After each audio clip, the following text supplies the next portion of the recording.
YouTube says that it is making longer videos editable by removing the current 6-hour limit. Google adds new Gemini AI tools inside Workspace for education. Pinterest has announced that they have improved the board sharing feature that allows you to share your Pinterest boards on other social media platforms. More details about these three and a couple of interesting news items about Snapchat and Threads app coming up in this week's edition of the Connected Church News with me, Nachi Lazarus.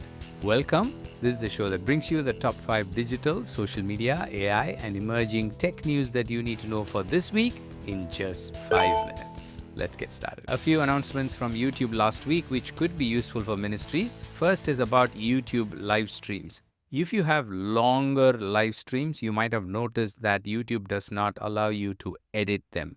Now that is changing. YouTube says by the end of this month, you will be able to edit longer videos, even if they are longer than the 6-hour limit that they had imposed. Pass this on to your video editing team. The second news that could be important is about bulk editing or bulk moderation of YouTube comments.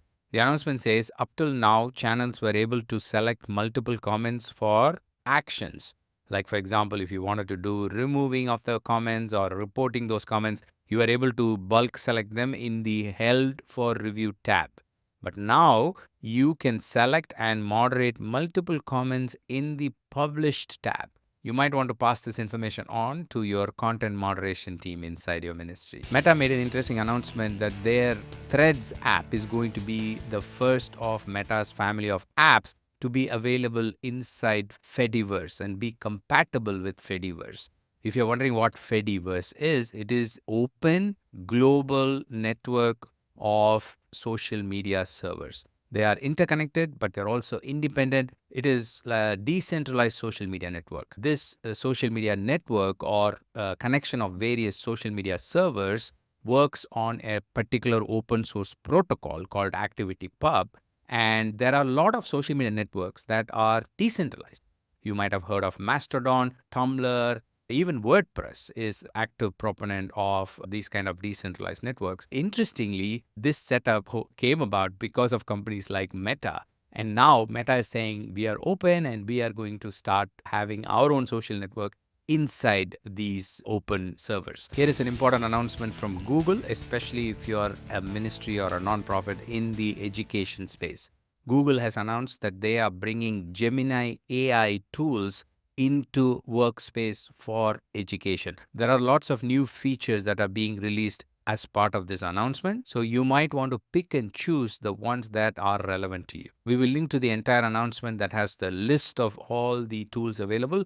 Pass this information on to your media team. Here are some of the highlights. Google says teens will now be able to use generative AI inside a classroom setting. Of course, they say that they've made sure that there are moderations and content that's only relevant to teens are being presented and so on. But you might want to pay close attention and inspect before rolling it out to your students. The other helpful AI tools included are Google Vids, which is a video generation AI, and also Read Along, which is an AI that helps students acquire reading skills. Pinterest has announced that they have improved the way you can share a Pinterest board, an idea, or a pin on other social media platforms. If you use Pinterest as a ministry, then this is a great way for you to share your Pinterest collection and reach a wider audience. Pinterest is a unique social media platform, so it is not about only you sharing the information about your ministry, but it's also your audience being able to pin details about your ministry and then sharing them with their audience. That is where really the magic happens. So it's great that Pinterest has improved the sharing capability. The way it works is someone chooses a public board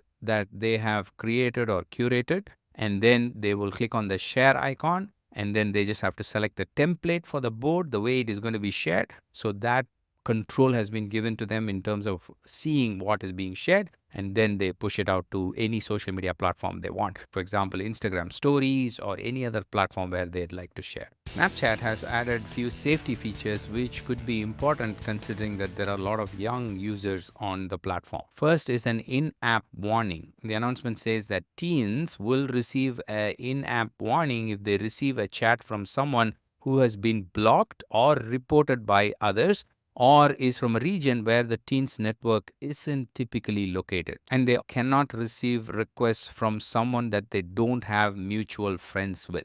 I think this is a good feature. They have also released some features related to safety from a location sharing perspective. They say that we are introducing simplified location sharing, which makes it easier for the users to customize who sees their location. They also say users will get frequent reminders about who they are sharing their location with. All of them seem to be useful. If you have a youth ministry, pass this information on. If you have any questions or thoughts or need source links for any of the stories we talked about, then do DM me at Nachi Lazarus on Instagram, or simply leave a comment wherever you're listening to me. We will make sure we get you all the information that you need. Thank you for spending your time with us. I'll see you next week with another set of news items. Until then, you stay connected and stay blessed. God bless you. Bye bye.